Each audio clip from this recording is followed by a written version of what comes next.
Água na fotossíntese.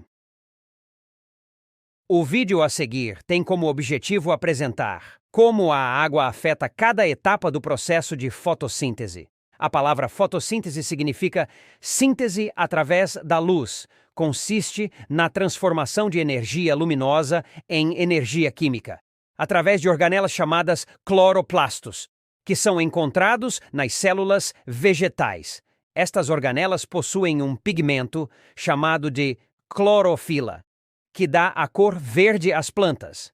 Este processo é o responsável pela captação de luz, dióxido de carbono e água do ambiente para formar ATP e NADPH, usados como fonte de energia química para a síntese de carboidratos, como amido e glicose.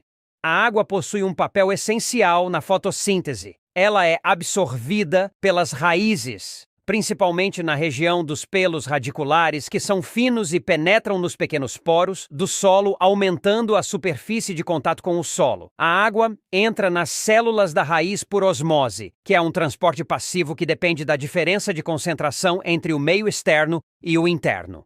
Além da osmose, as plantas também podem absorver água de forma ativa. Isso ocorre quando a concentração do meio externo e do interno são iguais ou quando o solo está muito seco.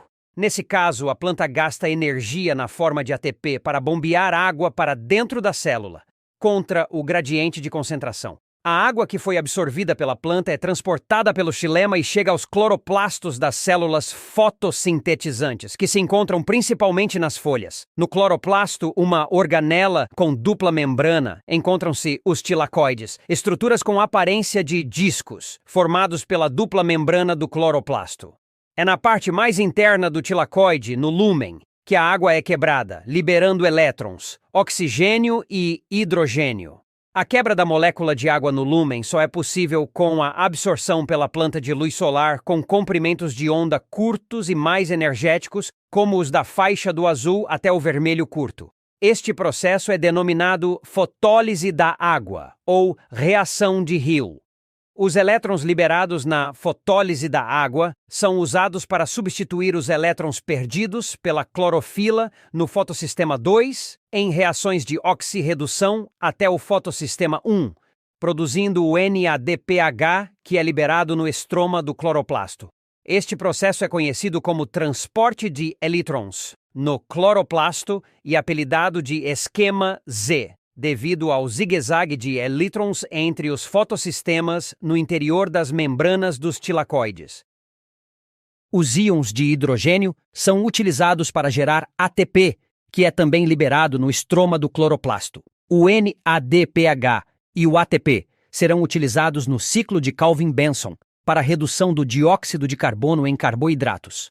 A água, desse modo, apresenta um papel fundamental nesses processos, pois é a responsável pelo fornecimento de elétrons para os fotossistemas, de íons de hidrogênio para a produção de energia química na forma de ATP e fornecimento de oxigênio liberado na atmosfera, do qual todos os organismos vivos são dependentes.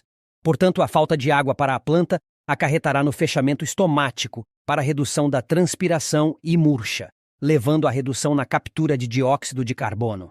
A menor disponibilidade de água reduz também a síntese de ATP, já que tem menos água para fornecer elétrons para o processo. Esses processos culminam na redução da taxa fotossintética da planta, e dependendo da duração e intensidade do déficit, pode levar ao ponto de murcha permanente. Em sistemas agrícolas, esta situação pode ser vista em casos em que há um período de estiagem muito longo, necessitando assim de sistemas de irrigação para que não haja falta de água para as culturas.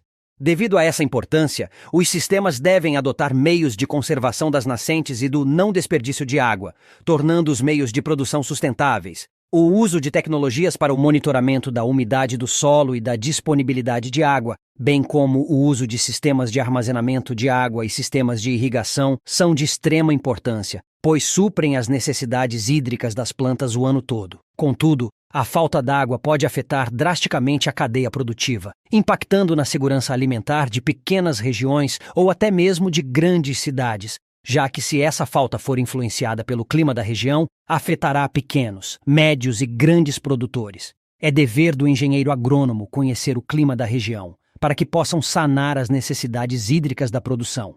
as quais podem variar de acordo com a cultura implantada na área. Portanto, é de grande importância que se ofereça assistência técnica adequada e de fácil acesso para os produtores, evitando perdas de produtividade devido à falta de água para as culturas e assim assegurando que a cadeia alimentar não seja afetada. Se você gostou do vídeo, curta, compartilhe e se inscreva no canal. Muito obrigado.